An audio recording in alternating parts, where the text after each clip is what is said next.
What's up, everybody, and welcome back for another recap review show.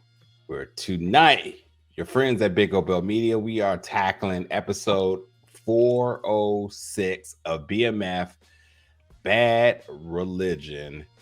Luke is over there, Nigeria right here, ready to get into the midst of this insane episode. A lot really happened in this episode.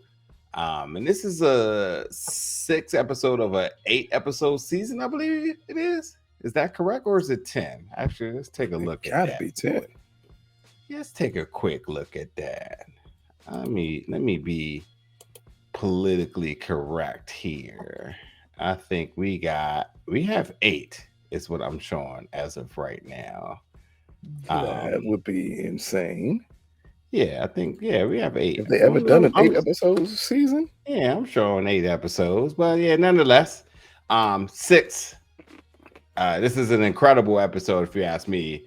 And as always, anybody that's watching us, be sure to follow along with us, whether you're watching us in our premiere or you are catching the replay by joining us in the chat and or the comments below. That being said, kicking things off back in Mexico. Now, first and foremost, I told you we will have we had scheduled an interview with Roberto Sanchez as Loco himself. That interview is currently on the channel, so check that out. And it's only proper that we do start off once again back in Mexico, where we see T and this little young boy who was subject of conversation last week, where the Flenory brothers, they looked at him as, oh, it's just a little boy. Where Loco said, yeah, that's probably a federale. But now we see T and the boy sort of having their moment where the boy is just trying to get home, talking about he has family, wants to get to his family. And Terry's like, I got family too, I got kids. Where he eventually does let him go. And then when Loco comes in and asks where the boy is at, T basically lies and say he's in the room. And he wasn't. And now T catches a beat down from Loco. And what's important beyond that is sort of Meek's reaction to it. Not only as we see through the performance of Lil Meech, but also through the narration, where it says, me and T would always be womb to the tomb, but Mexico opened up my eyes about how big of a liability he is. Now, before I let you add commentary to that, I just want to say that's a crazy statement to make, because he wasn't he just the same one that was all very sympathetic about the boy as well too? And Loco was pretty much, yeah. Nah, but Meech trusted what Loco was saying. I felt like Meech was playing the very middle of it. But here's what I will say. Regardless of which side he was on, everything in Mexico is a true lessons learned for both of them. They've never been in a situation like that, a terrain like that, and move around with somebody like Loco. So like to call him a liability is like, well, you're no expert yourself. Now, granted, T might not be making the right decisions here, or might be asking the inappropriate questions at the inappropriate times, or even on the wrong side of the fence most of the times of things that's happening. But I'm also saying, like, you also don't really have a finger to point because you don't know no better yourself. You seemed a little warm to the boy as well, but Loco under no circumstance was like, no, absolutely not. This boy can't be here. He's a liability. He's totally a fed. But with that being said, yeah, what is your thoughts about tonight's opening in Mexico, and what do you think is the lesson learned amongst the two brothers? It is that T's a liability, because if a little kid can trick you at this point, that's what you are. But it's hard to say. The moment he called T a liability, immediately I thought about the phone conversation, which leads to the downfall of BMF. And it's like, you're like, that is a strong knife to put there to say, at that moment, I knew he was a liability. Like, we ain't got another 15 years plus going on with them. and him thinking that T would be a liability. Here with the kid, it's the kid played T, and he played on the point that you have children. He played on the point that you saw him as just a kid. And Loco's like, we're not in the United States. We're not in an environment where little kids are innocent. No, we're not there. You're now in a country where little kids are not innocent. And little kids draw up arms and do the things that are necessary to survive.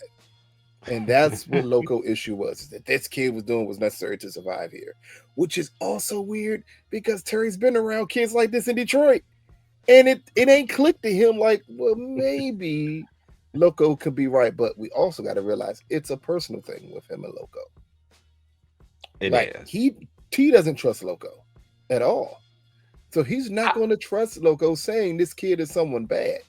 I don't know if I say he doesn't trust him, but he's not in favor of him because he doesn't give him the same treatment that Loco gives to Meech. But I'm surprised you haven't mentioned yet about how Mr. Big Meech himself is always so buddy with anybody who does business with. Talk about liability. His undying trust, per se, with Jay Pusher clearly almost jeopardized completely everything.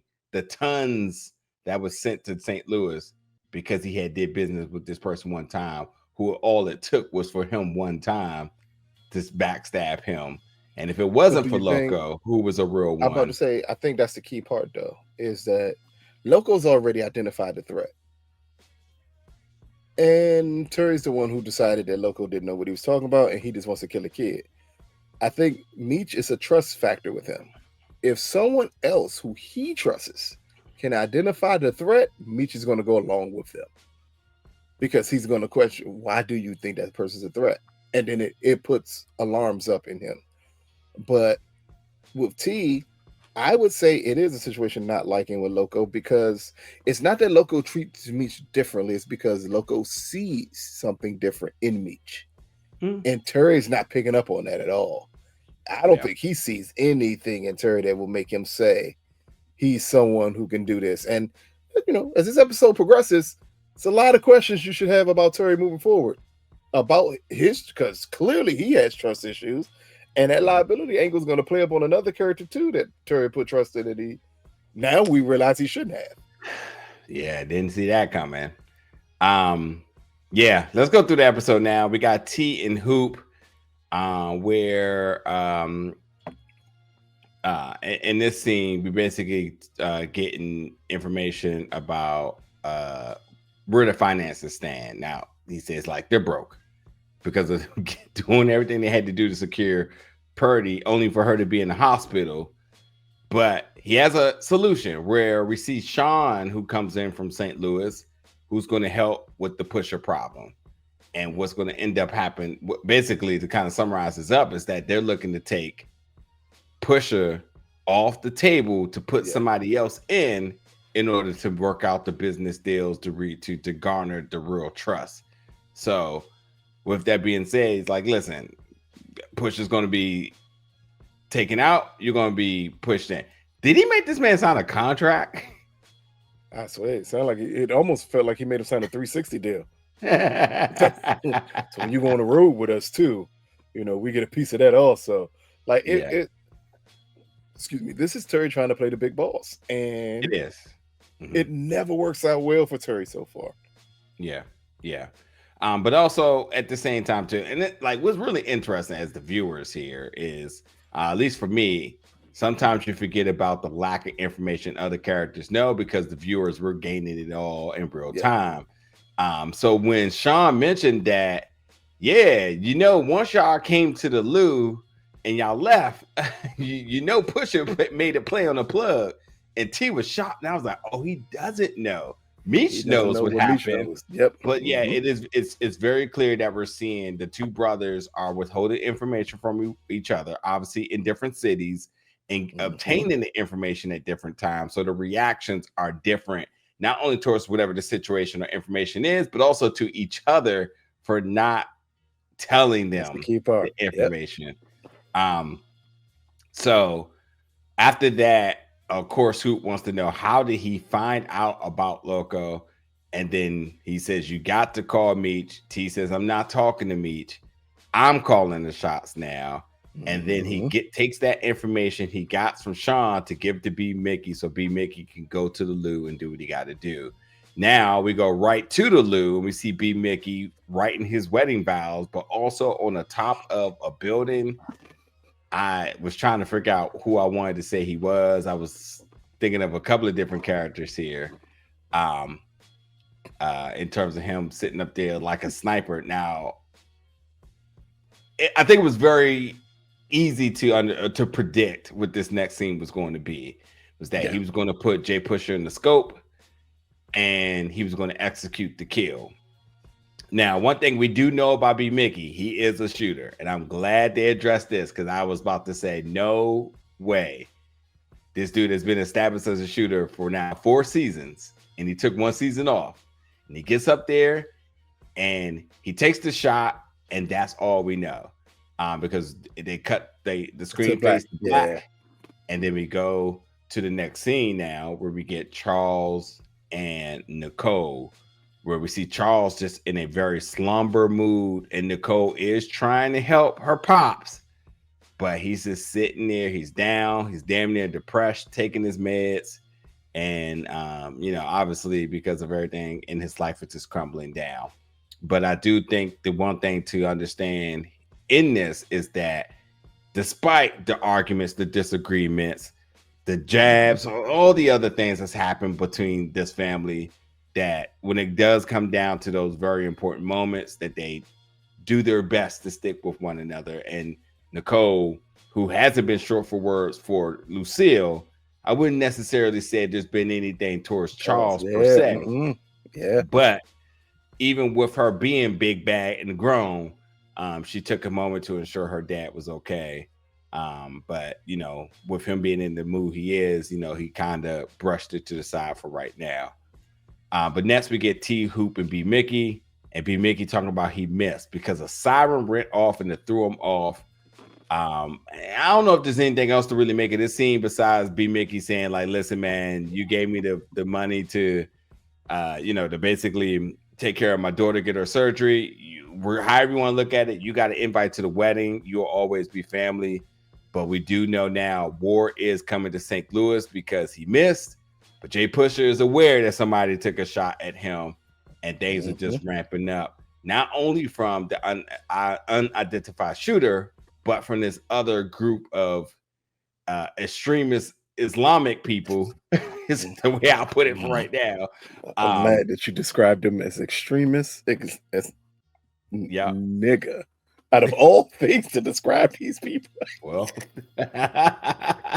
Oh, wow. Well. But anyway, we go right to them, and hold on, I gotta let down my notes here because I had never heard of this group ever. There's 2 things I learned in this episode. I'm not even going to pretend like I knew. So Sheikh Mooney Bey. So we're just gonna call him Sheikh Bey or Mr. Bey. He is the head of what is this called? The Moonies. The Moonies, right? The Moors. Oh, I'm sorry. His last name is Moonies. Yeah. I'm looking like, where's that? Yeah, the Moorish Science Temple. So, the Moorish Science. Okay, cool. Yeah, so this isn't the first time we've seen him, obviously, but we did get a more of a glimpse in terms of what their day-to-day is like. And we'll talk about them a little bit more in their stance, but we do get them, and with them we know they're inside. First of all, time out. Explain to me what happened here. Did they just basically go to this old veteran's house and says we are reclaiming this off the strength of that's crazy. And from what I have known about, the Moors go back a long time, like before Columbus sailed the ocean blue, and it's always questions about were the Moors black or not, and that's what this plays off of. And that as an organization is a real organization for people that don't know about it. So for someone like that, I can understand why they just went into that man's house and said, "Nah, we taking this over now. This is our property, Yeah. and what are you going to do about it?" Like it kind of fits. And then again, you're trying to set a tone with this new sect that's coming in. And they needed it by have them doing the most cruel thing humanly possible to a vet and saying, "We taking over your house." Yeah. Which is insane. Because Yeah. I wish. Yeah. Because at one point I'm like, I thought it was Jay Pusher dad, and they were just trying to, flex a muscle on him. But yeah, that was quickly put to bed because immediately after that, Jay Pusher and crew roll up, and it's a complete drive-by shootout. The old man gets shot. That just obviously that shouldn't. You know what's interesting? It's interesting to see or know if there are going to be repercussions of that. Now we already know Joe Jenner Jameson Bryant is not going to give a fuck. Because he has jurisdiction in every city. So what's him to go to St. Louis to do some This man policing? runs everything clearly. But a vet was killed on his home because of street and gang violence. Definitely should be the first thing on the news the next day. But I doubt they make anything of that. But nonetheless, yeah, we get a complete shootout. And that's the thing I keep thinking. Why did the shootout have to happen the way it did? Why did this guy's house have to be taken? Why did he have to fall victim? Why did this have to be in that capacity? A drive-by could have happened anywhere. The big question is, when did they take his house? Just then. They could have. You know why they didn't take it just then? Why would Jay Pusher know to come shoot up that house? True that. That means they've been there for a minute. So where has this vet been this whole time that they moved in? It ain't like he went to the store, the convenience store. He came back, and they like, "Nah, this is our house now." What, nigga? No, what the hell? I just went to the store. They had to be there for long enough for Jay Pusher to know they would be there.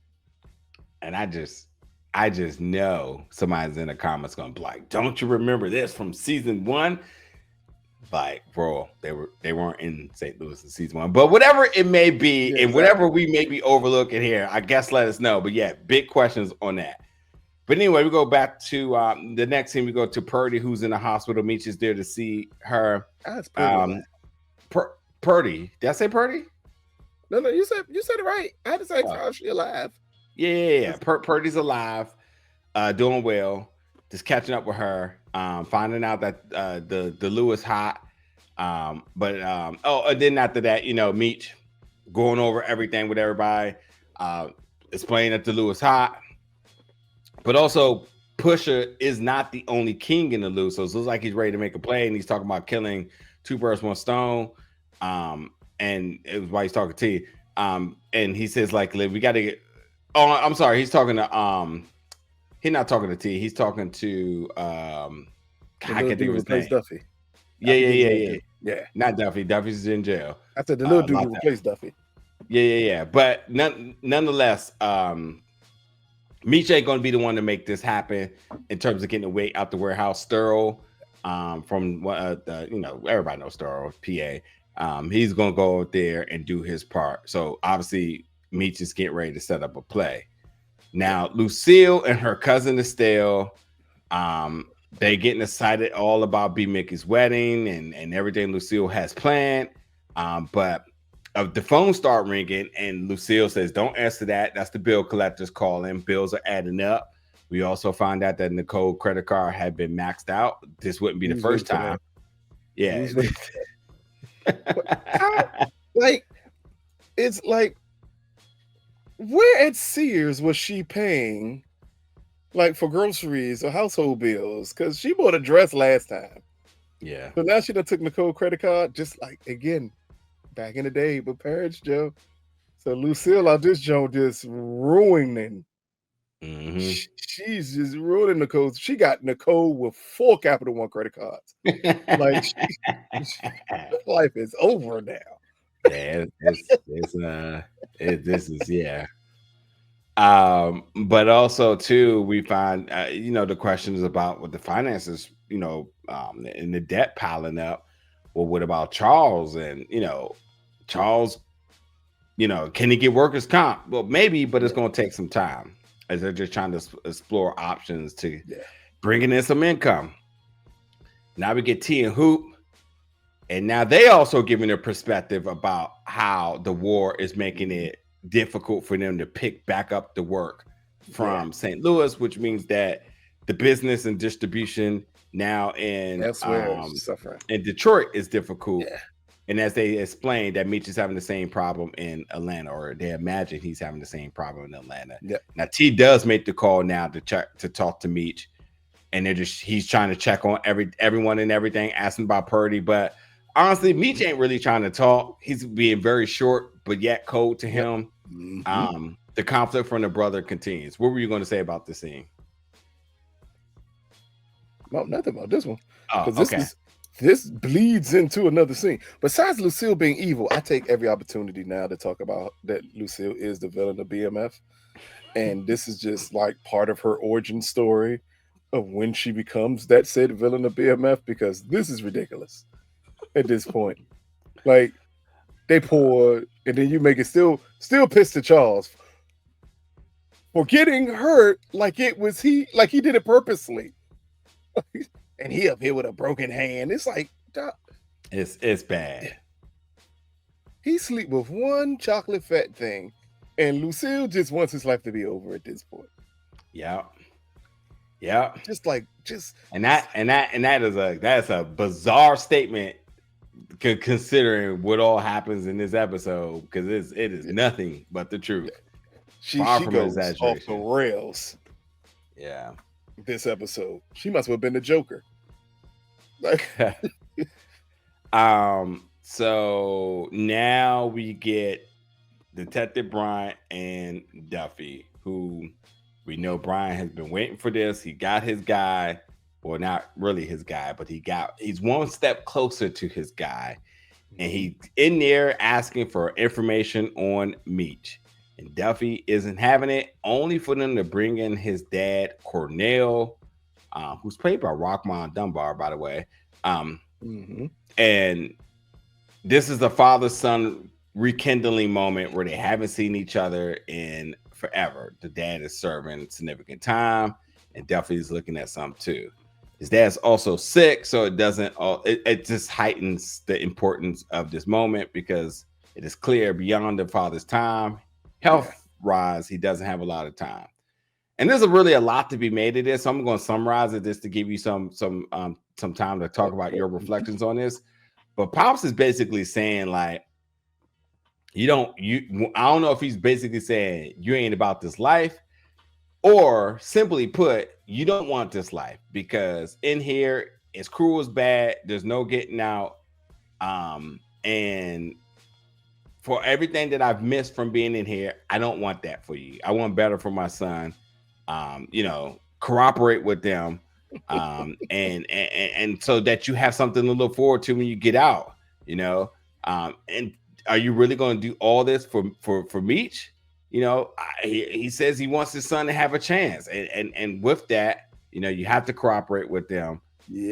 Jail's not where you want to be, and I just don't want that. I don't want that for you, and I want more for my son. Where we see Bryant looking on, saying, "You better listen to your dad," because of course that's what he's going to say. But what is your thoughts about this conversation, which I think is probably one of the better, if not best, scenes acted in this season by two folks we haven't seen on screen together. Hell, we haven't seen Rockmond in the season at all. So yeah.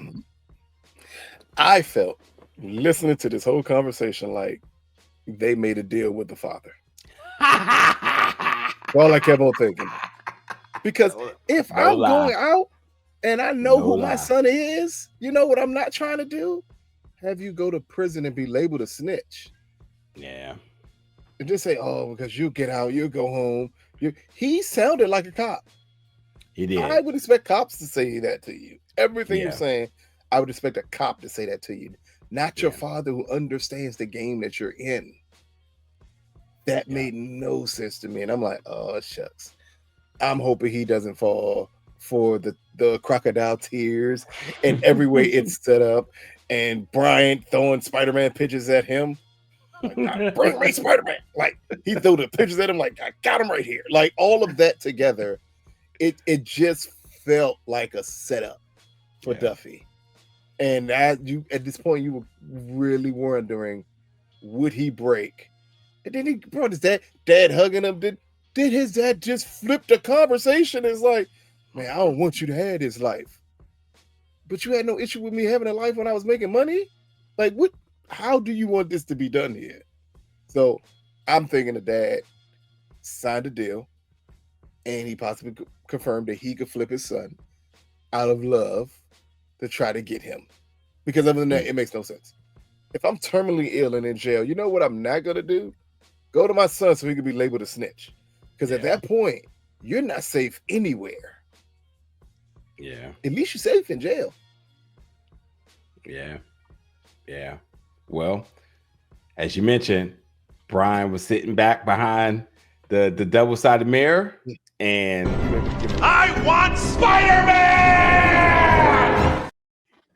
Brian's gonna get him at all costs. At all costs, he's gonna get Meech.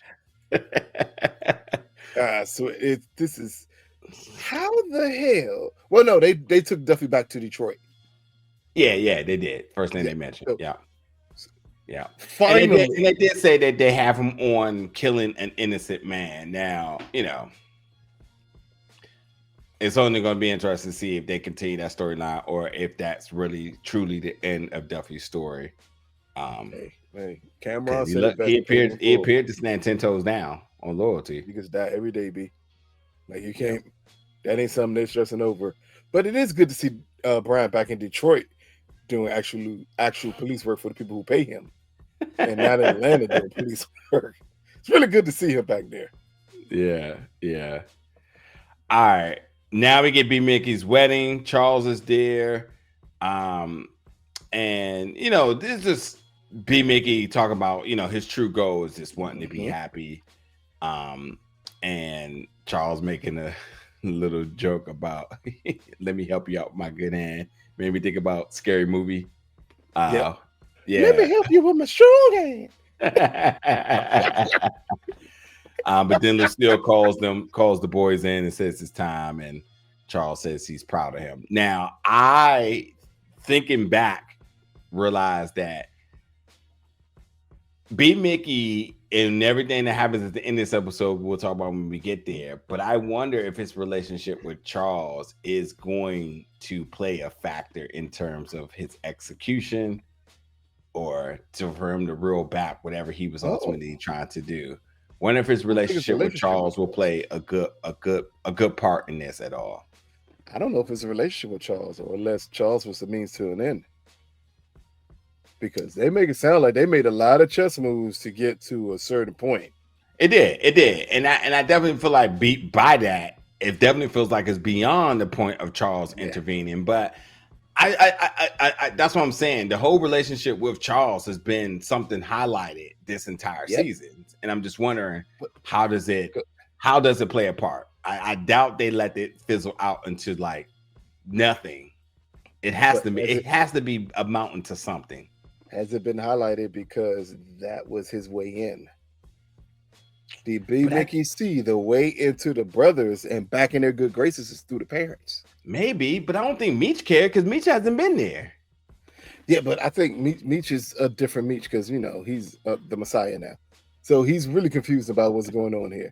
But Terry isn't, and I think that weighs a lot on them. That B Mickey's getting back with their parents and making amends, and they're thinking, "Oh, this should be working out cool for us." Yeah. But this whole time we got to remember he set them up. Yeah.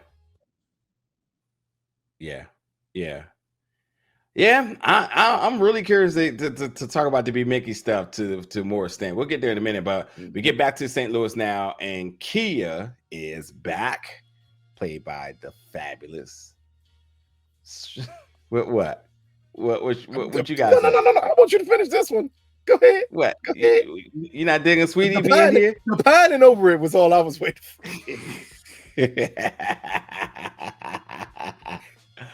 The best thing that ever came out of St. Louis here. But now she got. That's it. That's it. I'm just waiting for it. Oh man.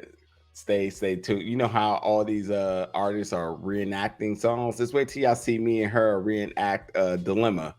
I knew he was gonna, out of all the fucking songs, I I knew it was gonna be Dilemma.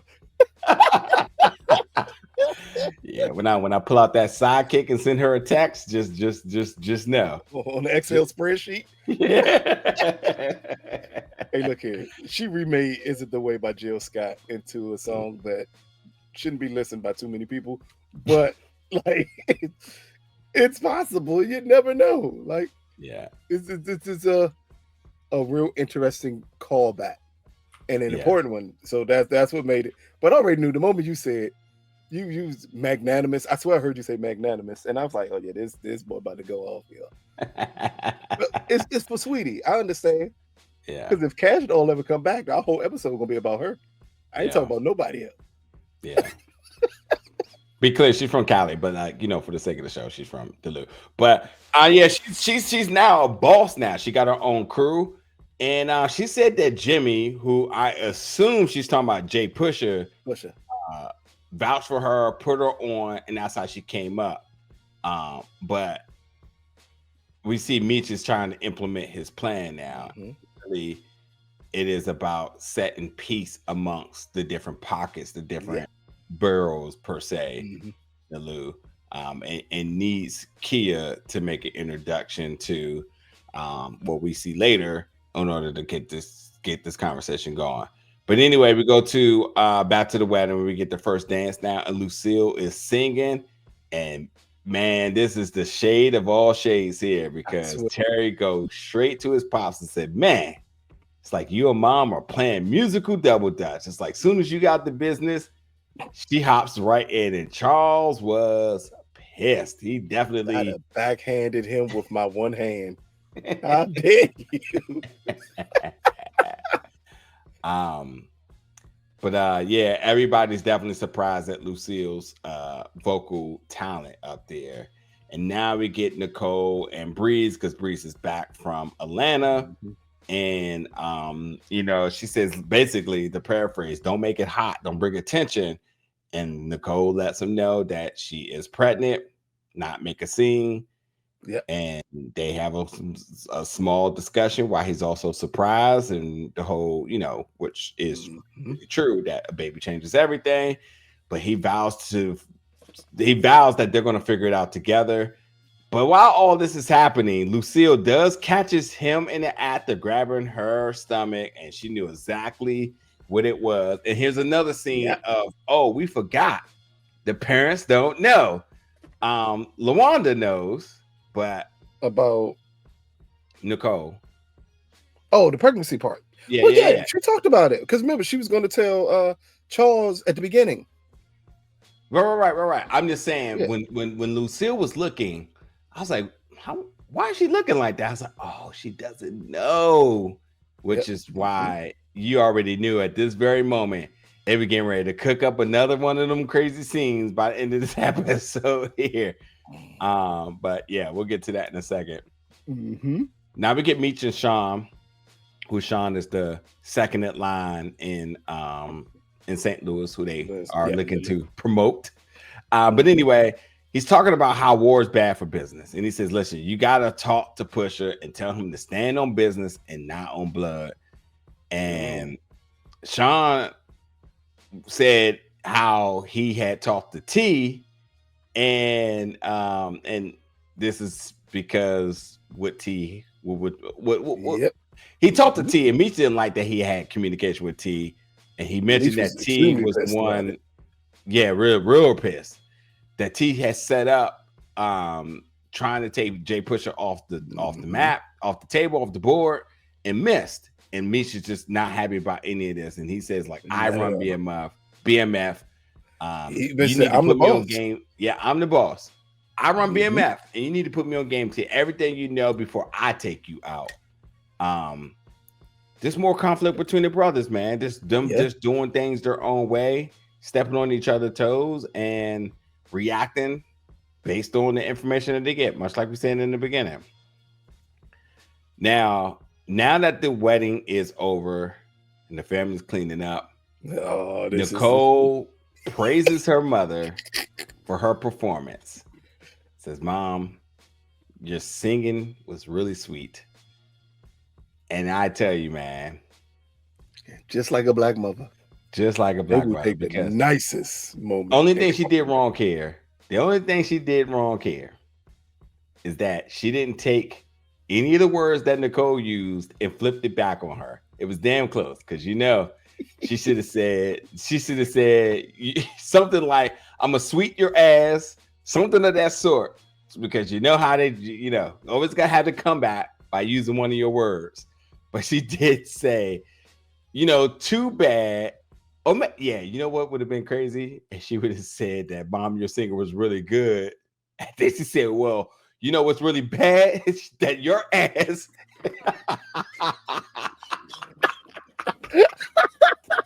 They should have let me wrote this scene. But they said, "You won't be wearing white to your wedding," which is brutally fucking low. Insane, considering that B Mickey and this girl already got a kid. That's true. Like, what? Yeah. When were you going to tell me you got yourself knocked up? And Nicole was trying to deny, but she says, "I got eyes. I saw Breeze put his hands in your stomach." And this is where everybody's losing it. Where Charles is asking, Lucille's still going at it. T comes in and says, "Wait, what? Who's the father? Is it Worm?" And it's Worm. She says, "No, Breeze is the father." And then Lucille just goes in on the. I mean, she went in deep in her slander bag and says, "I am raising a loosey goosey." And then she says, Nicole says, "How is this any different from LaWanda or Lori?" And Lucille says, "You're right. It is no difference. However, they know who their baby daddy is." Now, granted, just for the sake of us knowing what time period it is, because I know this sounds like the worst thing a mother can accuse their kid of. But again, this is accurate based on the time. She's just straight up jumped all the other lower cases of STDs. And she went straight to Mount Kilimanjaro and said, "Go get you an AIDS test because of this," which is she said, "You done slept with 2 people. Oh, 2. You need to get an AIDS test." Like, yeah. But the error, truly right to the error. Meech screwing anything that moves, and Lucille ain't mentioned a test to neither Meech or Terry. Yeah. But when it comes to Nicole, when she said, "How you do know? It's a breeze, it's a worm, ain't no telling what else." Jeez, man. Jeez. I mean, and like, here's the thing. Lucille not only had choice words for Nicole, but then looks right at Charles and says, "Where do you think she got this from?" Now, considering that she didn't equate herself in that sort of, her and the doctor don't exist in this scenario. Very true here. But Charles, he ain't normalized it. He what's the word I'm looking for here? He cut it straight and saying, like, this ain't our problem. Now her plans, her dreams are about to change, not ours. There you go. And here goes Lucille, because if there's one thing she care about, or more of a focal point of anything in all of this, it ain't Charles, and it ain't Nicole, and it ain't that baby. It is her pockets and her finances. And she says, "I can't afford to feed another mouth." And Nicole says, "You ain't got to worry about it. I'm raising my baby in Atlanta in college." And then she says, "Who's going to pay for that room and board? Not me." Which, by the way, has already been paid for because she pawned that ring to do so. Yeah. What did you make of this scene? I know we added commentary on the way, but at this point, Lucille is just angry. Yeah. And this is the mother-daughter stuff that we've always talked about. I don't know if it's because she expects more out of Nicole than she does her sons, which is insane because Nicole is the youngest. But that's what it comes across as feels like. Or from a woman's perspective, she knows how this could be. Yeah. But again, that's still not fair to Nicole. When she's telling her to get an AIDS test or all the rest of the doors will be closed, but you still gotta. Not all the rest of the doors will be closed. All the other opportunities are now gone because you're pregnant. Yeah. And like that's a hell of a message to send to your daughter who you just found out she's pregnant. Like that's what's insane. All of this is new. And all this because that boy touched her stomach and you knew then. But then it felt like she felt the need to embarrass Nicole after that. Yeah. Instead of having a very private conversation about what's going on. Because Lucille is the villain of BMF. That's it. That's it. That's it. Now we get Bryant and Duffy, and this here's something I learned new in this episode. But Duffy says, let me see my pops put a lot into perspective. The 650 lifer law was created for white people to break up black homes. That's what put my pops away. Never heard of that, so I have no clue what that is. So I'll come back to that in 1 second. Something like the crime bill by Bill Clinton in 94, 93, 94. The crime bill. Okay. I just figured something of that nature. Yeah. Yeah. Which I know somebody in the comment gonna be like, "Oh, I know exactly what it is." Well, yeah, I'm sure you can. I can go Google it, but for the sake of this conversation right now, criminal. That's why you know. Yeah. I get it. I get it. But anyway, with that being said, he says, I found new family with Meech who showed me loyalty, brotherhood, and respect. Something you won't know or don't know about. He says, you house niggas always get the fresh linens. But he says, like, I'm never going to snitch for my brother. And then we get Bryant with a very calm demeanor. Says, I'm glad you got to say goodbye to your father because that's the end of your bloodlines. And we get Duffy yelling out BMF for life. Next scene, we get T-Worm and Hoop. And we see Hoop being for no reason. Being childish as always with the D's nuts jokes, writing on his cast. But Worm wants to know why was he here because he understands that this war in Duluth and he feels like he might be of value, but he says, nah, we good. No more. No, he asked, are we good? I'm sorry. And he says, no, we're not. And we just see that T intimidating Worm, letting him know that attempting, puts his face to the fire.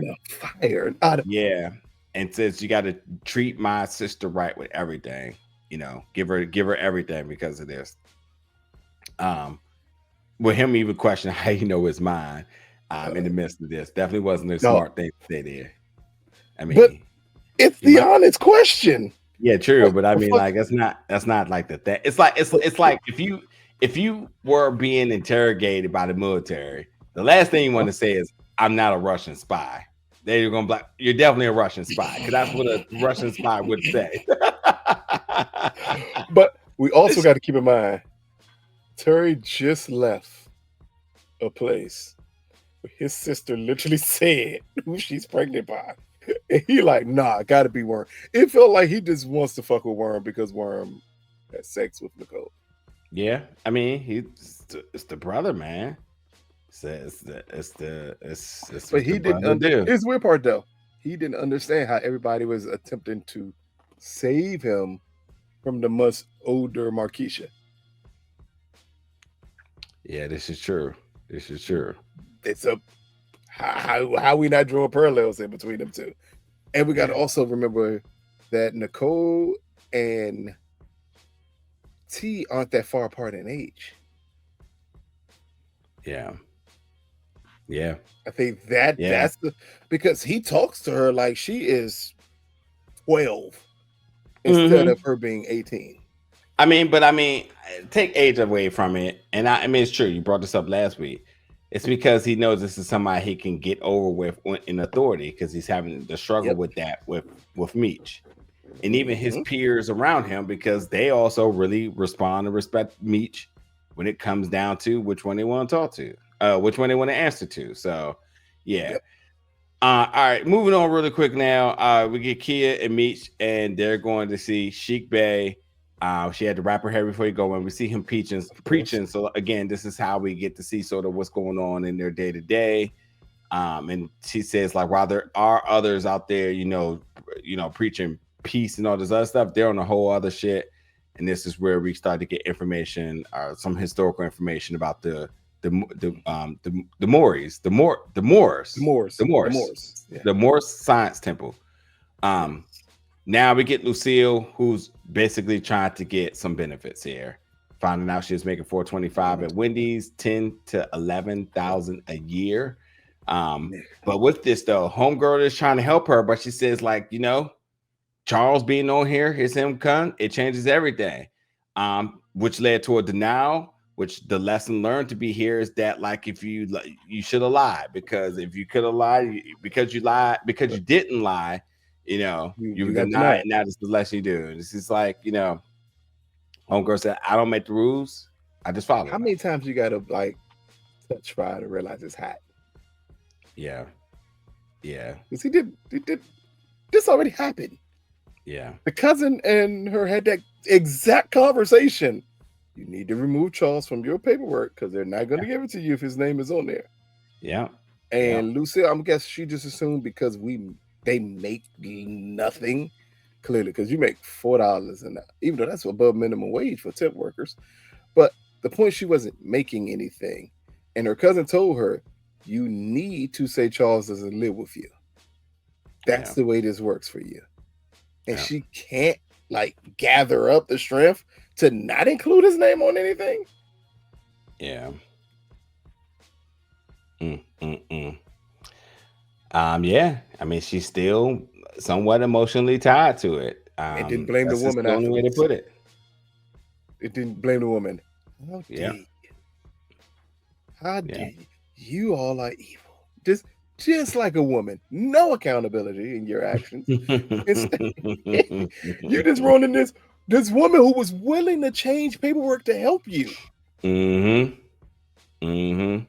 That's crazy. All right, now so we get T and Marquisha, and this is T basically trying to confine to Marquisha. Like, listen, man, I've been hiding a lot from Meech, and when he finds out, man, it's not going to be good. And then she's on some, again, fuck Meech, but he said, maybe I should confess, and Marquisha once again continues to echo that, like, I keep telling you could do this by yourself. And then she confesses that Boom is out of jail and is staying at our house. And she says, just give me some time, I can handle it. I need to get the contacts from him.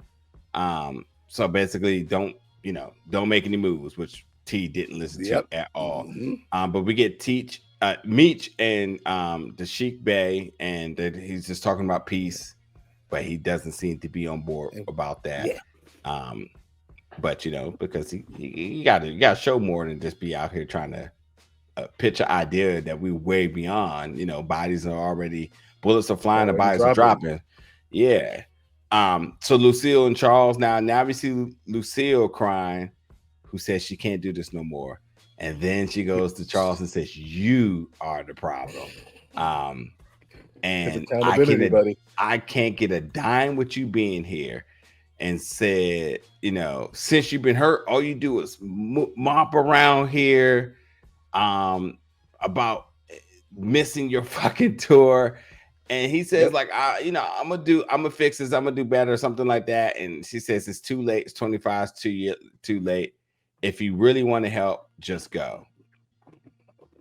T walks in his house with Boom being there. I don't know if there's anything to make here in the beginning part besides T gets the beating on him. T actually wins his first fight, I feel like, this entire season here. At one point in time, Boom was getting out on him, though. He was. It definitely wasn't. This definitely wasn't a unanimous decision here. But hold up, can I ask a question here? A real viable question that I need the audience to know. How did T get into that house? It's his house. Not the house that Marquisha said next time knock to come in my house. Yeah, but it's his house. He got the key. He ain't give the key up. She just saying you knock if you enter the house. Yeah, it's his house. He got a key. Marquisha just wasn't rocking. But see, that's why it makes more sense, because There you go. He intruded it in a way is like, fuck her. I'm going in there. I'm not asked for permission.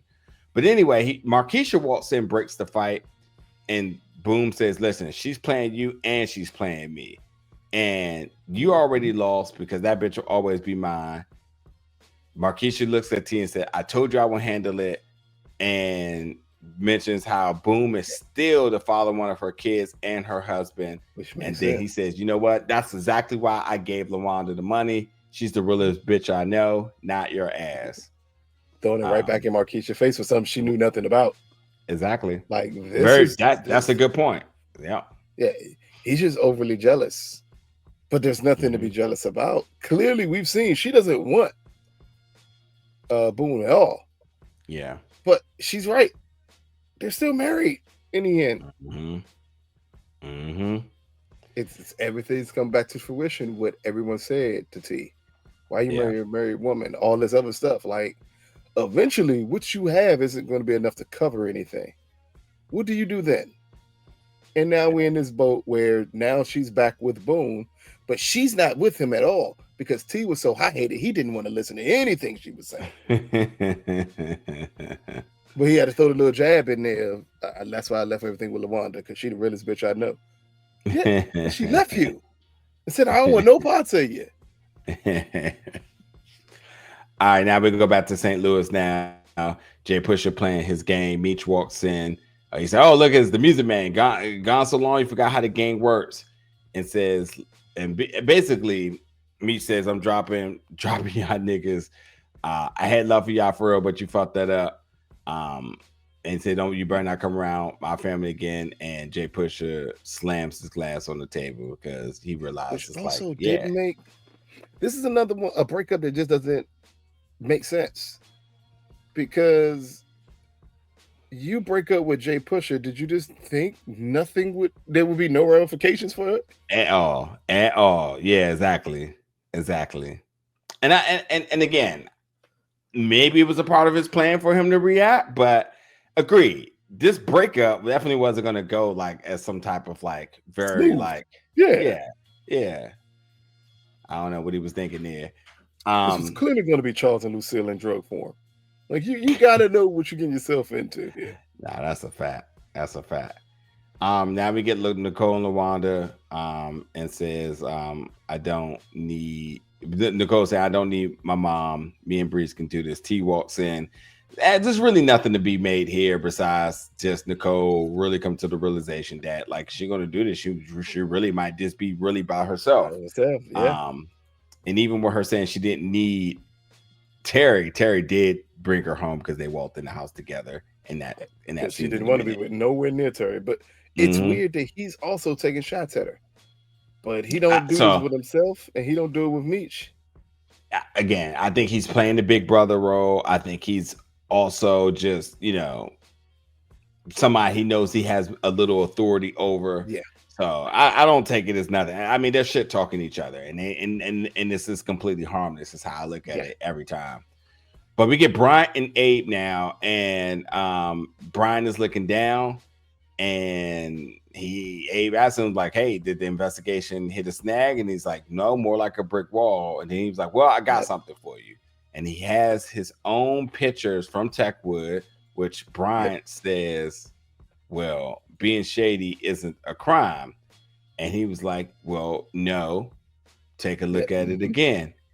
And then, of course, you already know there was going to be a picture of Meech, and you already know. I want Spider-Man! Back on the job. One little picture, and he was just back at it. So it looks like Abe is getting in an investigation. Now, I guarantee, I have a strong prediction here that Abe sticking his nose into things, playing snitch, ain't gonna go well. He's gonna be right next to his son very soon with these type of actions out there. Now, you know what else I wonder too? I wonder if this gives him a bypass with the Red Dogs, and then people start to notice that. I mean, they would never go that deep in the storytelling, but if you out here playing informant and helping, they gonna notice particular people aren't getting beat. There you go. That's the problem. Yep. And then they're gonna be like, oh, Oh, really? So yeah, we'll see. We'll see how that plays out. I don't see this going good for Ape here, especially No. because because Brian has no loyalty, as we know, because Duffy just said it in the scene before, and those words weren't just slanders. I think it's very intentional so that we understand that's who that character memories is. of Brian's son over and over and over again. Yeah, yeah. Now we get a heartbreaking moment now of Charles downstairs. Lucille's looking for him, and Charles asks Lucille, "Did you ever really love me, or the marriage, or was the marriage just for convenience?" And then Charles says, like, everything is gone. Marriage, music, can't work, can't provide for my family, failed my family and myself. T and Nicole walks in. Lucille says, "God loves you." And he says, I don't want to be a burden. I'm useless.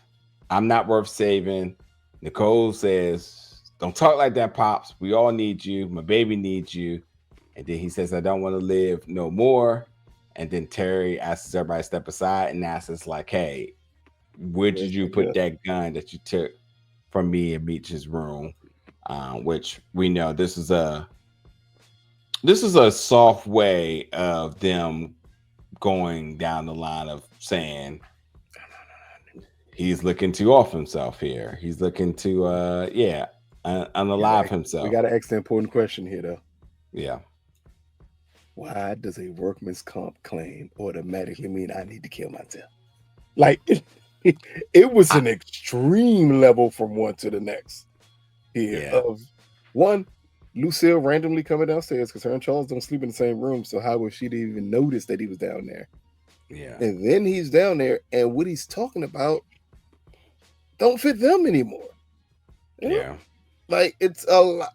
And I know it's a sweet, touching moment as they're trying to walk him back, but it's not necessary for Charles to feel suicidal all of a sudden. So to be sensitive to this conversation, and not to say that what he's doing is sort of saying I'm not saying from everything that's happened, I'm saying this is a adequate reason to want to do so. But like, let's just go back here. Lucille has been beating him down every single moment he can. This is way beyond a point of anybody having the mental capacity to do anything, and beyond the mental abuse that he's getting. He sustained physical abuse as well. Obviously, I'm not say physical abuse, but like physical harm from breaking his hand at work. Emotional up and down the board. Yeah. I'm just saying, like, things are like not only like emotionally happening, but they're like tangible things are happening too. So he's getting it from like all aspects, like breaking his hand, not being able to go on tour, unaware when he would go to tour, can't go back to that job because they already shut that down. You know, lost his girl that he got at the diner because he went apeshit on her boyfriend. Like, he's just getting beat all around here. And I think he just hit a breaking point. A major part of it is he has someone who used to be the love of his life, and she's completely turned on him. Yeah. And then that's when that ring of depression starts hitting Charles. Yeah. That she don't want nothing to do with him anymore. Mm-hmm. Again, I think that's why it's so poignant for this first question to be, did you ever really love me? Yeah. And truly, we can say that she does have love for him beyond this point, because she is 99% done with him, but she is unwilling to cross that 1% line in every aspect. That's the problem. And I don't think garnering sympathy for him in this situation is going to fix things, but maybe they take that route because it's television. Oh no! When they're living with her, yeah. All it took was that. And I'm a pastor now. I can't be, but then I have questions for you. All right, so now coming up on the last few scenes now we get Meech and the Sheik Bey trying to make the deal. And we also get Sterl, who's at the warehouse, who's like, listen, we're only pulling the trigger if we have to. And why Meech is giving Sheik the product and look like things are moving in the right direction. Jay Pusher shows in, and it's a complete shootout, Cluster. And with all this happening, Jay Pusher also killed Sean Pease on him because he was aware he was the one that leaked his plans. Now we get Meech and T, and they're back now in Detroit, where he says, "I know you was the one that sent the hit in the loo," and he said, "Well, the hit was from Loco in the loo," which I'm like, "Wait, what?" Yeah, we'll talk about that 1 second. And then they get to arguing again. And honestly, this is just the brothers disagreeing to the max here, where he says, "Meech, you're not present with the family because you're only focused on drugs." And then Meech looks at T basically and says, "You wouldn't be shit without me. Just remember that." And basically just a bunch of just understanding that T has been making bad moves, a liability, and being a problem to the drug game and all the business stuff because of his actions. So it's just two brothers, two sides, same shit, different day. There you go. What did you make of this before we get to the very last scene? The whole point of, and this is, let me get to my confusion, because it's been confusion since, I want to say, Meech found out everything about Pusha and the way everything operates between them in St. Louis, him and T, and then him and Loco. That doesn't make fully grasp to make sense at all. It almost feels like, to Meech, T is not necessarily his partner. But because of that, he treats Jay Pusha the same way. And I don't know if it's just because of that conversation, as you brought up with Loco, that has now turned his mind from Jay Pusha. It's almost like we're waiting for that dime to drop on BMF. As the moment we get to the end of the episode, we see a clear issue there with that dime when it fully drops and what that means for their organization. But it's also got to pertain, what does that mean for the rest of the family? And how is that going to play out for all of them? Because now the business is intertwined with everything else. That's part of the reason why Charles is depressed. It's part of the reason why Lucille is going crazy. It's part of the reason why Nicole feels disconnected from everybody. Like, all of those things play into one. And you kind of wonder if, with everything that's going on with B. Mickey, is that partially playing into the dysfunction of everything else? Because we'll talk about it because of the words he says, especially about now it's time for the brothers. So it makes it seem like this is a plan that was played out and realized this is the best way to get to them. I know a person that can help me get to them, but I got to destroy the entire family to get to them. Yeah. And that's what it feels like that's what's happening, especially between T and Meech right now. Yeah. Yeah. The more you say that, the more and more I'm starting to buy into that a little bit, because for the final scene, we get B. Mickey and his family, and first we hear from his girl Aisha, right? Something like that. Yep. She says like, it's kind of crazy that, or it's you being able to convince that crazy man in the sober house here. So that's who went to see Lamar very early in that first episode, where Lamar doing is that Lamar, you got to guess. Yep. Where it was B. Mickey, B. Mickey gave him the information about Terry and Meech, which is why that ambush happened, only for him to come in and shoot him. And then he says Lamar is gone, and he took the bait.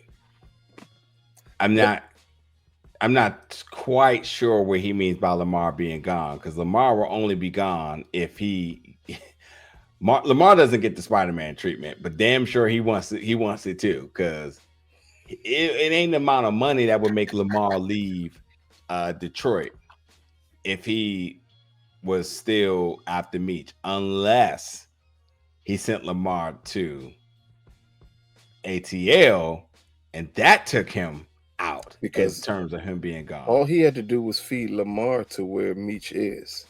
ATL. Meech ain't in Detroit. ATL. Yeah. You know what? Fuck it. Lamar, you get it too. I want Spider-Man!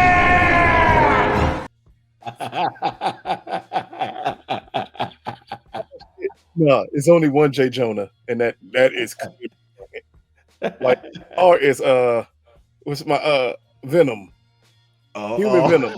I can't think of his name right now off the top of my head. He was looking for Spider-Man. That's who Lamar is. Yeah. We'll queue up Venom for the exactly. next one.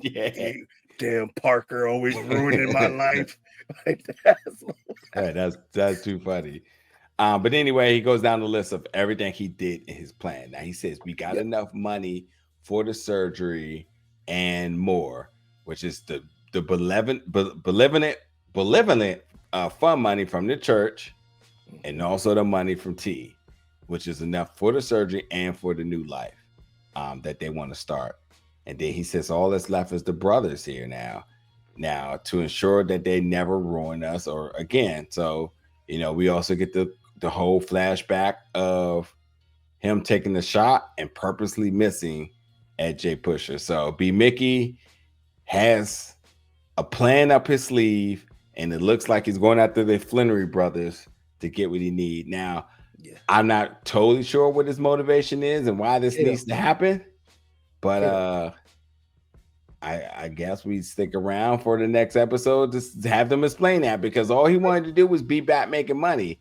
He never had intentions on running things and leading things, and I don't know how he thought him taking the brothers off the map benefits him. He's not even a target for Meech. Number one, Meech doesn't like him, but he's not a target. He's not thinking about that boy at all. And T has seemed to start to warm up to him a little bit, but he's still not a focal point. Their focal point is their product and moving that into every major state and making their money and their record label. So we have to pay attention. I don't know to who possibly his wife is, because B Mickey's motives could easily, and I think is Kato.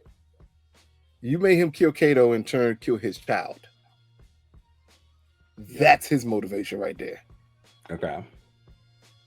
Yeah. But that shouldn't also be her motivation unless she's connected to Kato somehow. Which would just be hella weird. I mean, it's the 90s. Little cousin, I don't know. And again, maybe she's not connected, or maybe she's just, or maybe she is doing it for him. Yeah, or maybe for him to heal. Yeah, or maybe she's just compliant because she's along for the ride. She's the money and the daughter's good. So who knows? Who totally knows? This is straight vengeance on his part, because remember, before everything happened with B Mickey, his biggest issue was, you all treat me like a worker when it's three of us. Yeah. And they never want to establish him as the third. Yeah. And that's leading to the problems that he's having. Yeah. Yeah. So, I don't know.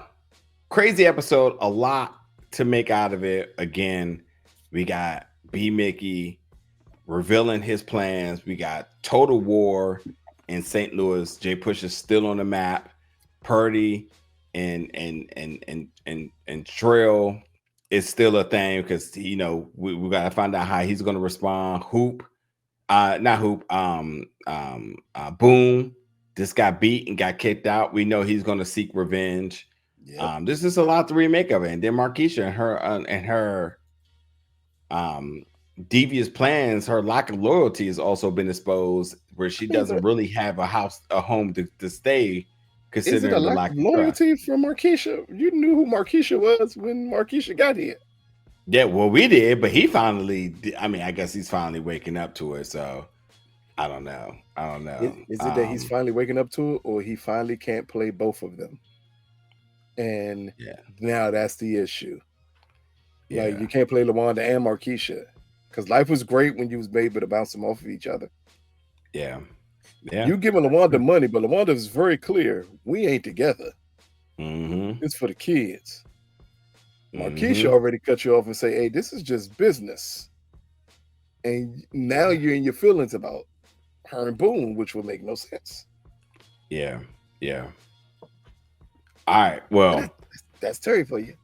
That's her. I literally about to say that. Ever since he let that kid survive. And